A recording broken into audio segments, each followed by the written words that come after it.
嗨，大家好，我们是探路者，进入你的世界。我们今天呢要来认识剪黏的艺术。剪黏呢是中国南方的一种装置艺术，通常呢出现在庙宇以及宫殿的建筑上，因为它色彩鲜艳、立体感强，而且耐候性极高，在台湾地区呢也非常的流行。我们今天呢就一起到新竹的汉坑社区拜访剪黏老师的工作室，来认识这门艺术吧。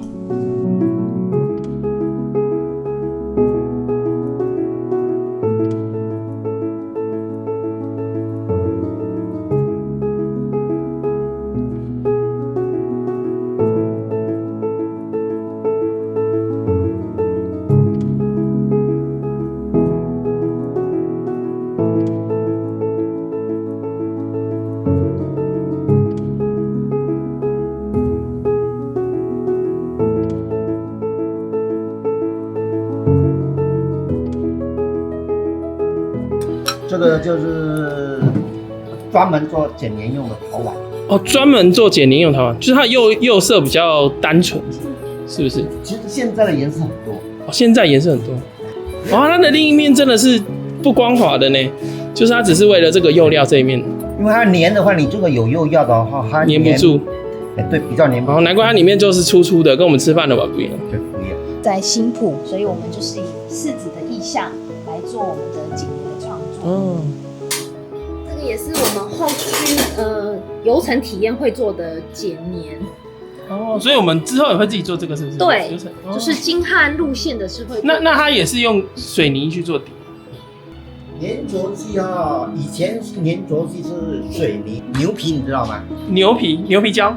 对，牛皮要去熬成之后融了以后加在水里，所以后来就变成有海菜粉。菜粉的话也是粘着剂，现在又进化到粘着剂胶水搅拌好你那个你要粘的那干湿度就可以。所以这个剪的话，这个功夫啊，以前如果你不会剪黏这个你就没办法做。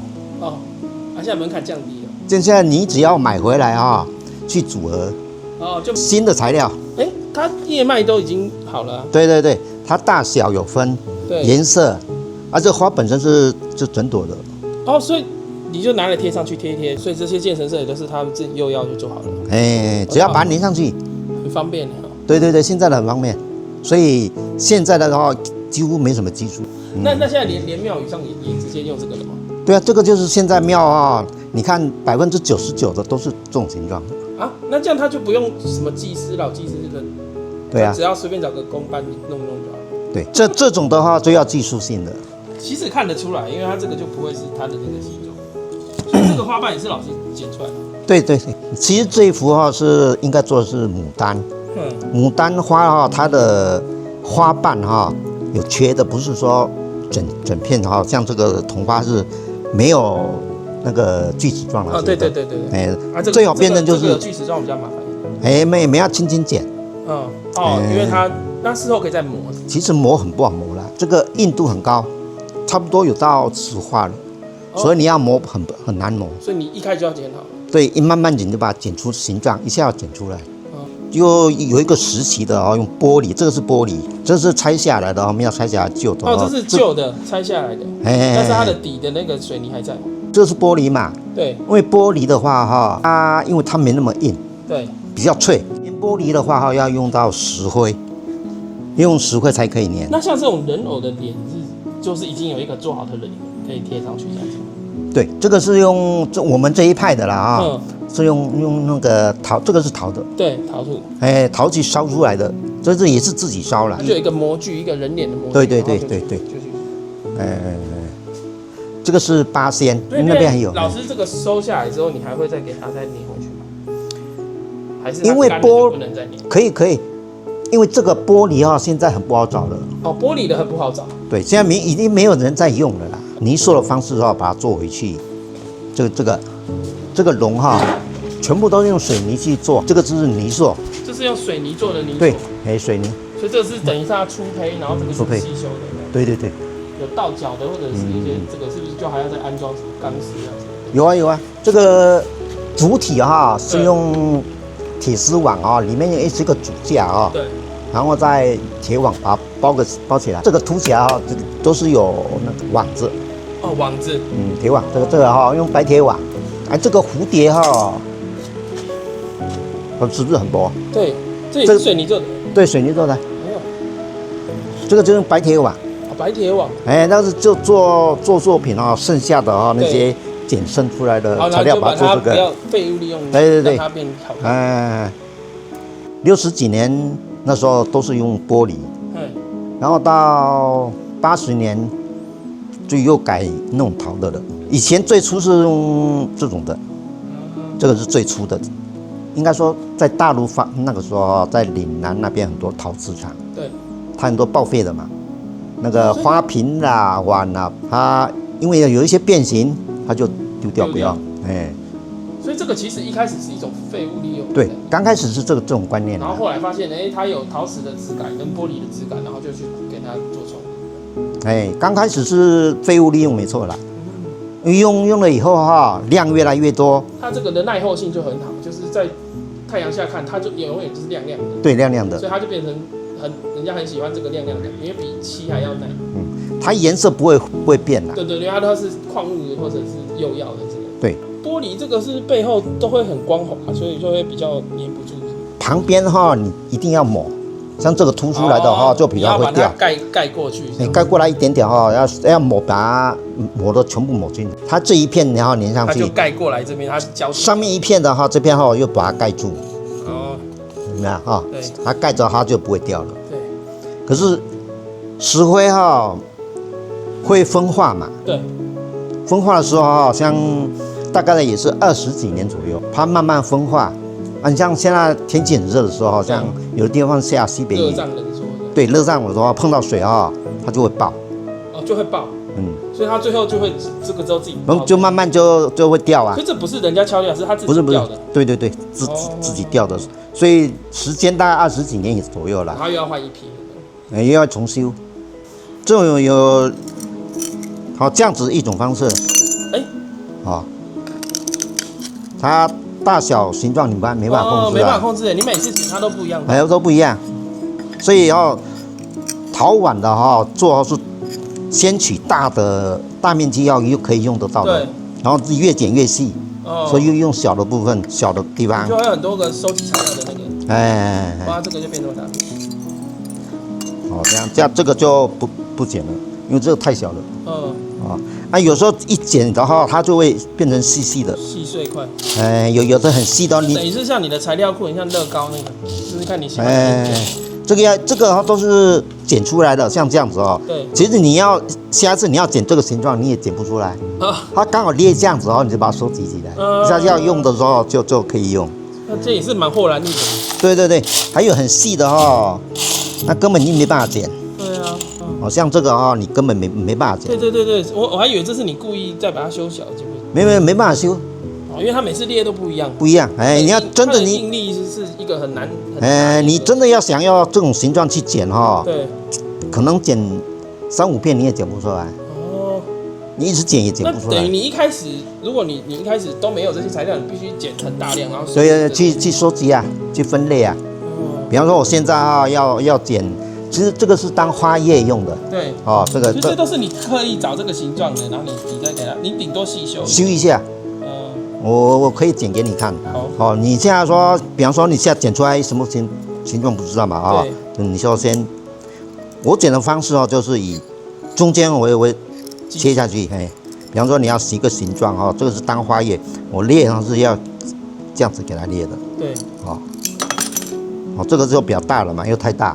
因为这个幅度要做出来作品是蛮大的啦。我要剪当花叶，从中间再剪一次。这是没办法预估真的呢，有时候它就不在你要的地方裂。所以这个你要看我要剪的时候叶子比方当花叶用的话要修这一边这样，这个角修掉，这边修掉。这样子你看。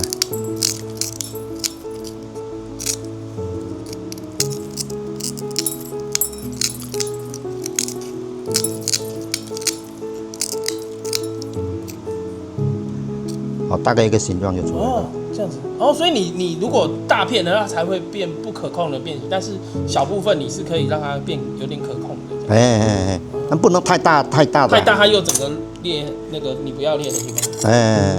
所以你现在要剪到，你要心里才要想一下，这一片你要做什么用的。这个剪到就，你这个就一次就很快到那个。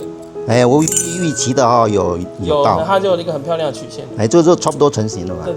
这个修这个角一点点而已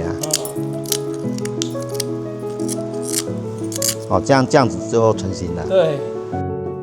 听完了陈福全老师详细的介绍之后，我们一起来观察老师的操作过程吧。这次老师会简单的以花朵笔筒为例，示范在镜头面前，让我们来看。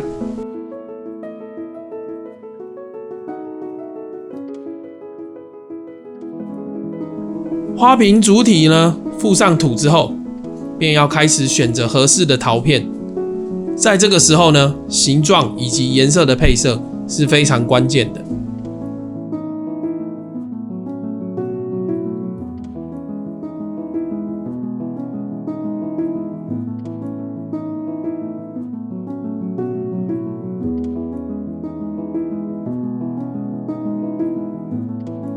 因为要制作立体的花朵，因此这个地方呢，要在花朵的位置上附上较厚的土，以便后续的扦插作业。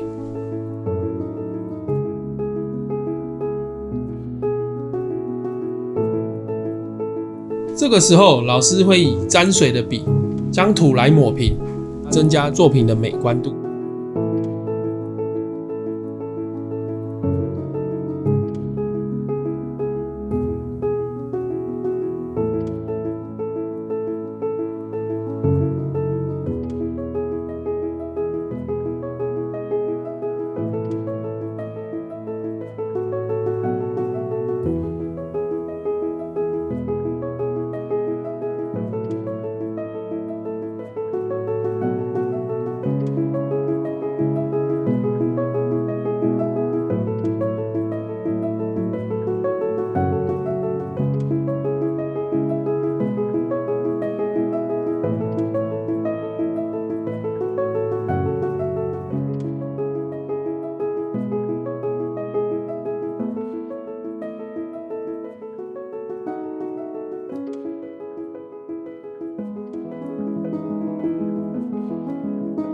看完了老师的作品，是否惊讶剪黏除了传统的艺术之外，也可以做出这么有异国感的作品？在访问完老师的工作室之后，我们也要自己来体验看看剪黏的操作。我们这次呢，会来到金汉柿饼农场做剪黏的体验。如果有兴趣想要参加的朋友，我也会将报名的资讯放在影片的说明栏里面哦。来到金汉柿饼这边体验剪黏的课程，它还有点心可以吃。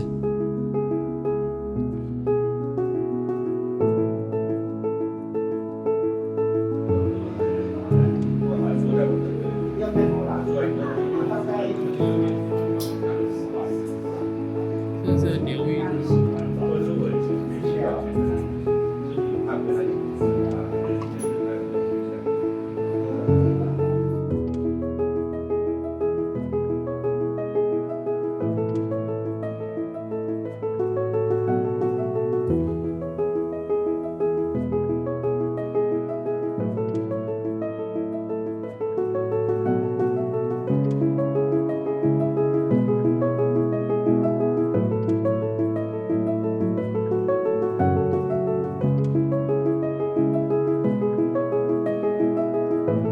这就是我今天完成的作品，还需要清洗一下，它会更好看。在清洗之后呢，你可以在上面涂上黑色的颜料，这样作品的完整度就更高了，效果还是蛮好的呢。之后单位呢也会给你一个盒子，让你可以将作品收藏起来，是不是很不错啊？